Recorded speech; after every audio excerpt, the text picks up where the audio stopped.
not like they're Golden State Warriors. Good defense by LeBron. Clock dwindling down. Step back. Jokic will be fine, but he's going to need help. Brown with a steal. Ahead of the pack. Throws it down. Giannis takes down Jokic. And in game one, Jokic touch pass to Gordon. Going to go with the Golden State Warriors. Ooh. Why so serious? The Phoenix Suns.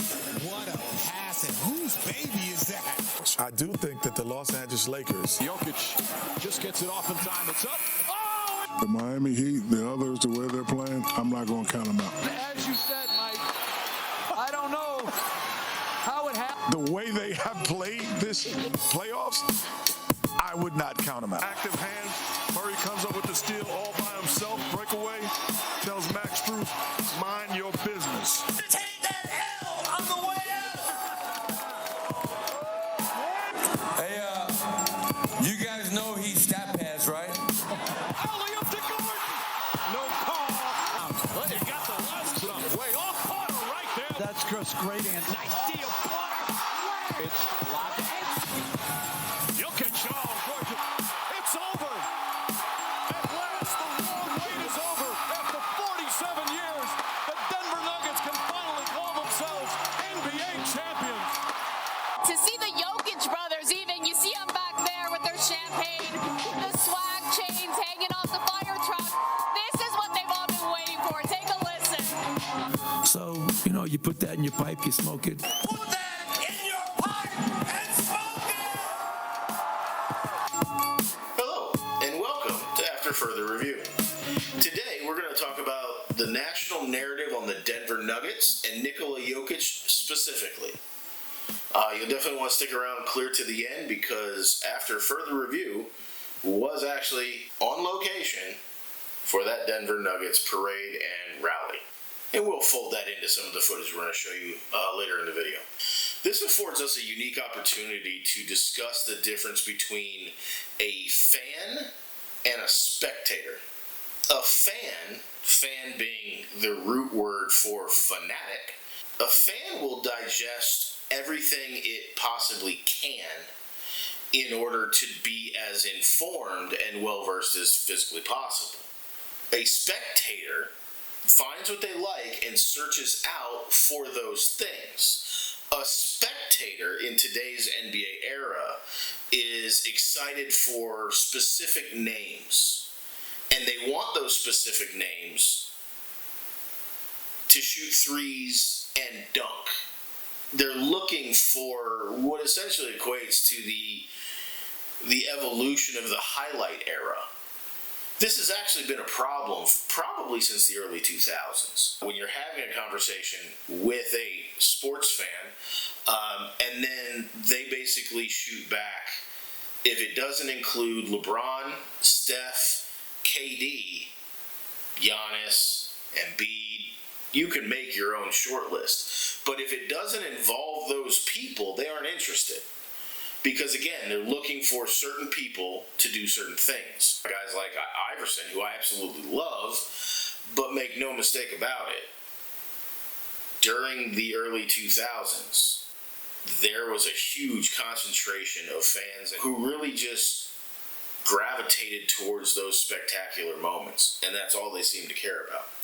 Now, a fan watches games. A spectator watches players. And that's a huge distinction, because if you ask a spectator, say a month ago, what they thought of Denver or Sacramento, they're not going to have much to say because they don't watch those teams, because those teams don't have a LeBron, a KD, a Steph, an Embiid, and so on.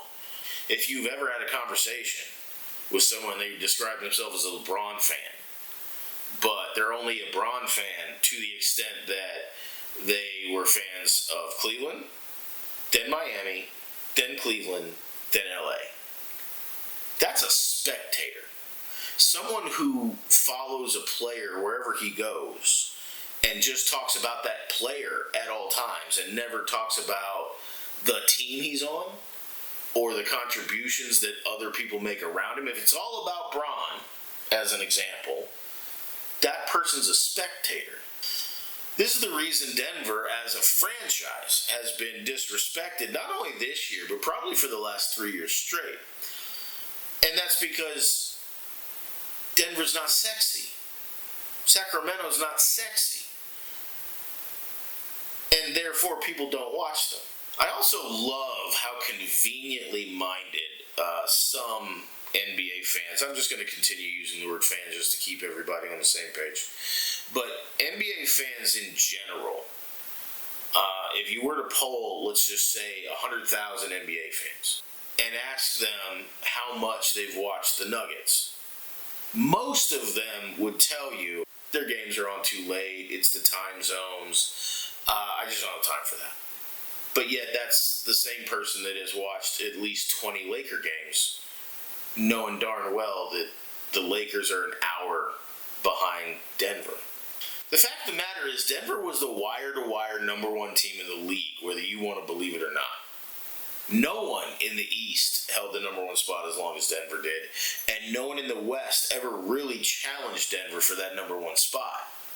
If you're of the belief that the Denver Nuggets just miraculously snuck up on everybody, you weren't paying attention. You went out of your way in your disposable viewing time to look at the games, look at the matchups, look at the schedule, and go, yeah, I'm just not interested in that. A fanatic watches games. You watch games to get a better impression of the entire landscape. Now, you don't have to be a Nuggets fan. You just need to be a basketball fan. A basketball fanatic would have found a way to fit that in. A basketball fanatic in 2023 probably watched the Pacers early before Halliburton went down. A basketball fanatic watched De'Aaron Fox in Sacramento and what they were doing. A basketball fanatic does not keep it to the Warriors, Lakers, Suns, Celtics, and 76ers. That's spectator energy.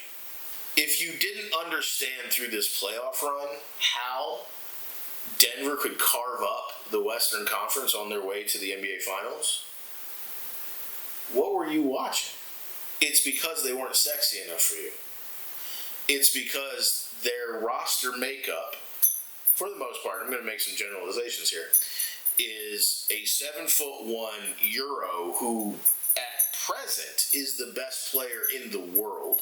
Then you have Jamal Murray, who essentially to most people was the fifth most important player on the 2015 Kentucky Wildcats team. And then you surround those two with a host of players that came into this league with hype of their own, who have taken on role-playing positions. Aaron Gordon, Pope, Michael Porter Jr. These were all guys that came into the league with their own hype. And we all thought, hey, maybe this guy could lead a franchise or be the Robin to someone's Batman. Those guys are now in role-playing and support roles.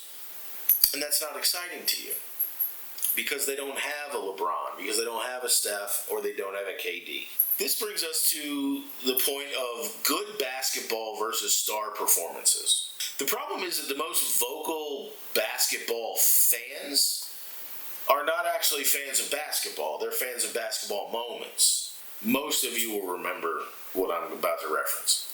There was a rash of young NBA fans, because to my knowledge, I did not see a single person over the age of, let's say, 35 making this claim that if we had a time machine and you could go back and bring prime Larry Bird to this year and have him play against Kevin Durant, whether it be one-on-one or in a team dynamic, that there was a massive sort of groundswell of people saying that KD would cook Larry Bird. I mean, wow. Tell me you're not a basketball fan without telling me you're not a basketball fan. That's lunacy. Matter of fact, I'd go so far to say is, if I could get a time machine, and when I go back to get Larry Bird, I'm not getting 1992 Larry Bird like most of you guys are thinking. I'm going back and I'm getting 86 Larry Bird. And if I can bring 86 Larry Bird back, Larry Bird would embarrass Kevin Durant. Embarrass. Like, it wouldn't be close. Is Kevin Durant a phenomenal scorer? Yes. Can he hit a shot from almost anywhere on the floor? Yes. Would he beat Larry Bird? Hell to the no. I honestly don't know how to say that any more clearly. Kevin Durant's a fantastic player, but he will go down in history as being a fantastic, great, elite player for his era. Kevin Durant is half the player that Larry Bird was. What's fun about this is I'm not actually going to do the whole Larry Bird thing right now. We're actually planning a show where I will be joined by former NBA reporter and former director of Metro Networks Cleveland, who's been a lifelong Celtics fan, Mr. Jeff Sack, and I will let him explain to you even better than I could how ludicrous that is. But that's another show for another time. But the long and short of it is, great star performances or star ball and good or great basketball are not the same thing. But even in the early 2000s, Allen Iverson isoed on the elbow, that's not great basketball. It's exciting, it's interesting, it's fun to watch. It's not good basketball. Game 1 was fun because Allen Iverson went at them and put up incredible numbers, and we all knew he wouldn't be able to hold up for the entire series. But after that Game 1, you got to see the difference between a great player playing great and a well-balanced team that was up to the challenge. And that's not to say that all basketball in the early 2000s was that way, but as a fan, you could watch and know for certain that you saw games that weren't good basketball, but they were fun to watch. And that's a really important distinction when we talk about Denver versus everyone else. Denver brought a balanced approach, a roster that was not built in the super team way. And real quick, just for those that don't know, super team is a buzz term that we've only had for about 10 to 15 years. Now, people are going to argue with me in the comments on that, and they're going to say that, Bird Celtics was a super team, or Magic's Lakers was a super team. No, you're confusing the gravity of the term with what it actually means. Super team as a basketball term was not something we ever heard until the decision. And it wasn't until NBA players started banding together in the offseason and orchestrating moves as if they were the GM. So when LeBron says he's taking his talents to Miami, where they already had Dwayne Wade, and then the two of them convinced Chris Bosh to sign with Miami as well, that's a super team. When the Celtics went from having just Paul Pierce and Twan to then getting Kevin Garnett and Ray Allen, one might think that that was a super team as well. It wasn't. Just because a team has an existing roster with 2 to 4 superstar caliber players does not mean it's a super team. Super team is defined by the manner in which the roster is put together. So, if players got together and made a collective decision to all go to one team, that's a super team.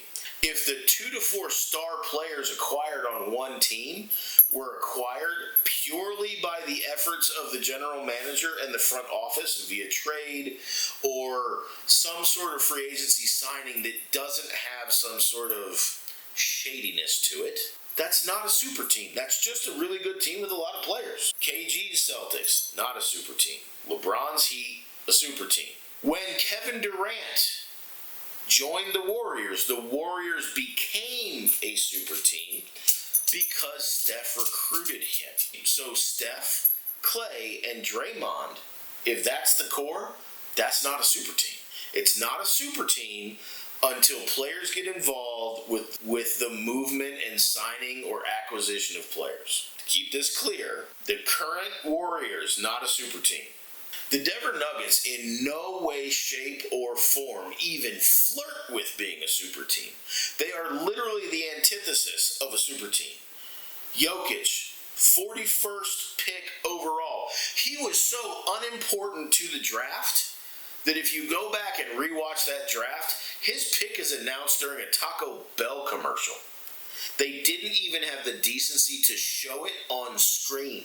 Jamal Murray, as I mentioned previously, was the 5th most important player on a championship caliber team coming out of college. And every single other player they've acquired via the draft, or it was a free agency signing or trade that made perfect sense for where that player was in their career. When Aaron Gordon came over to the Nuggets, he was not thought as a cornerstone piece of anybody's franchise. He is now, and again, not the super team process. Denver brought balance and a roster building concept that is so far from a super team it's not funny. And because of that, they were able, under Michael Malone, to cultivate that, to build a culture, to get these guys to play together in a way that really doesn't make sense to a super team. All eyes should be focused on Thursday's draft, where an historic prospect, Victor Wembanyama, will likely go number 1 to the San Antonio Spurs. Now, NBA fans, we can fall into different categories. There are some of us that love to watch basketball and can appreciate the nuances in the game. Nothing wrong with that. There are some of us who like to play GM a little bit and get really excited about the trade deadline or free agency and like to speculate on rumors going around the NBA. Nothing wrong with that. Whatever draws you into the NBA, totally cool with me. But this is just my opinion. Trades and free agency oftentimes are just candy, a quick sugar high. The draft, though, is like a 5-course meal with wine pairings. It takes time to develop players. But even just looking at recent NBA history, think about this year's Denver Nuggets team. Think about their core group of guys.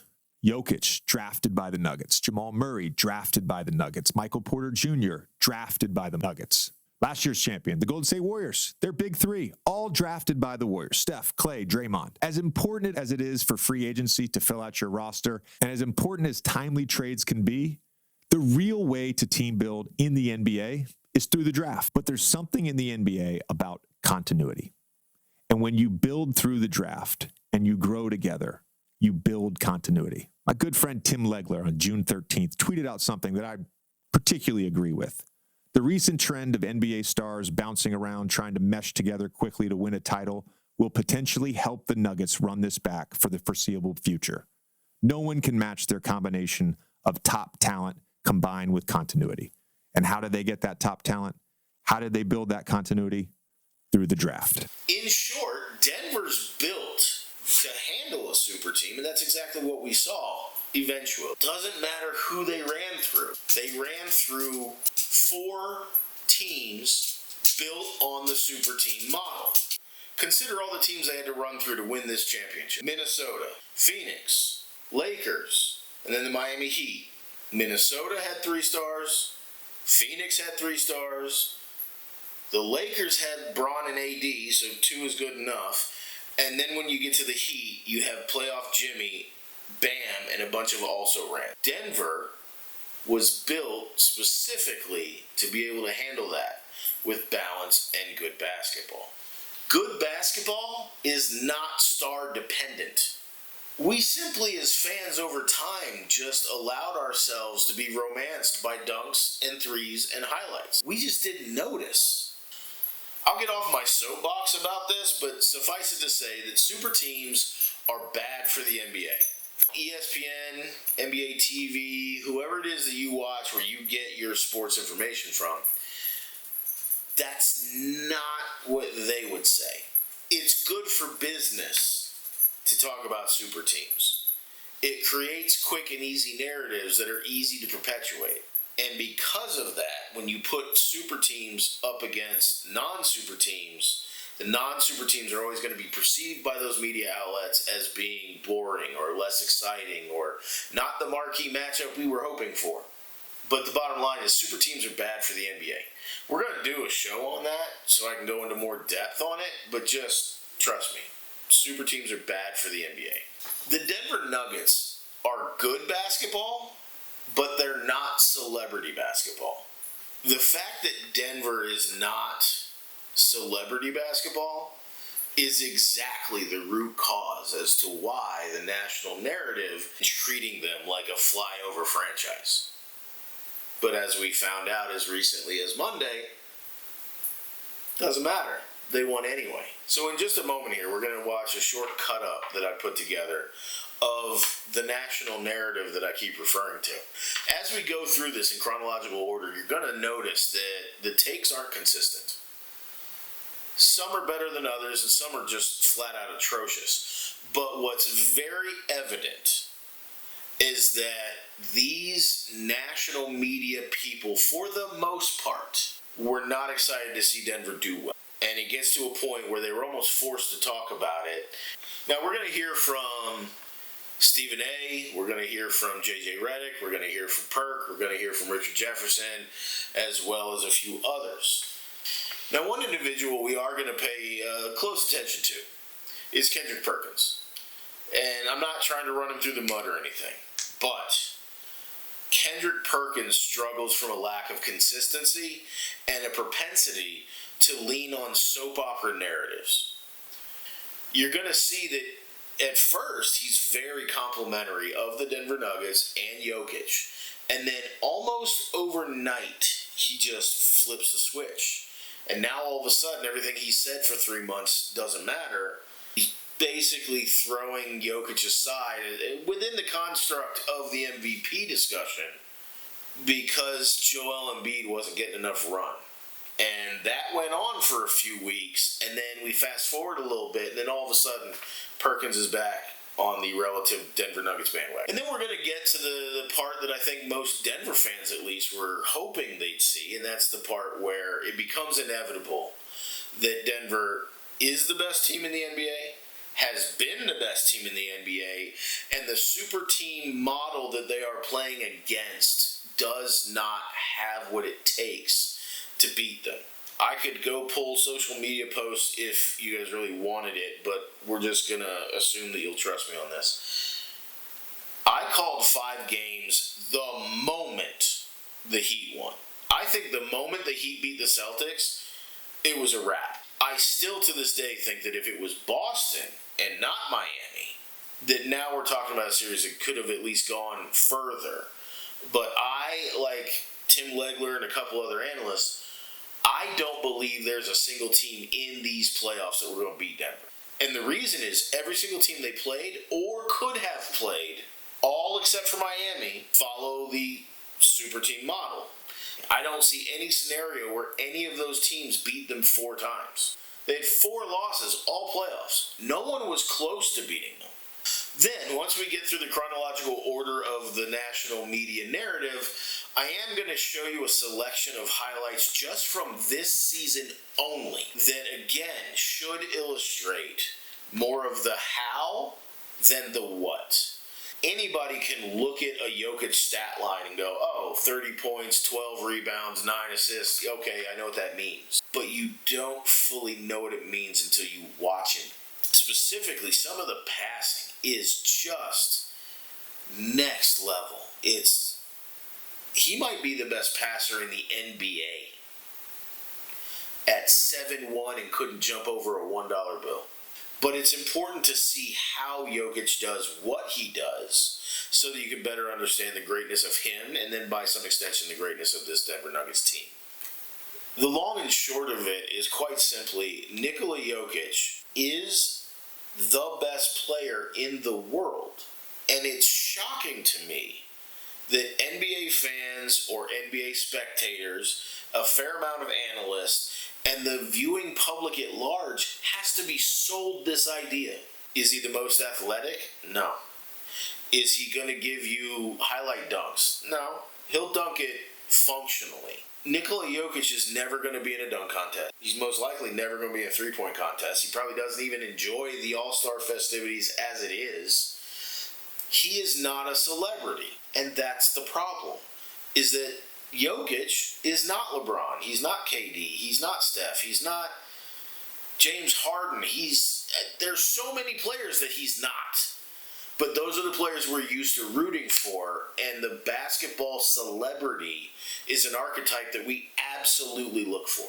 But when it comes to Jokic, you got to stow all of that, because none of that has any bearing on his skills, talent, ability, or the player he is. That's all ancillary nonsense.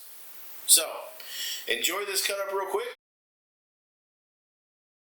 We'll see you next time. You have a wonderful day.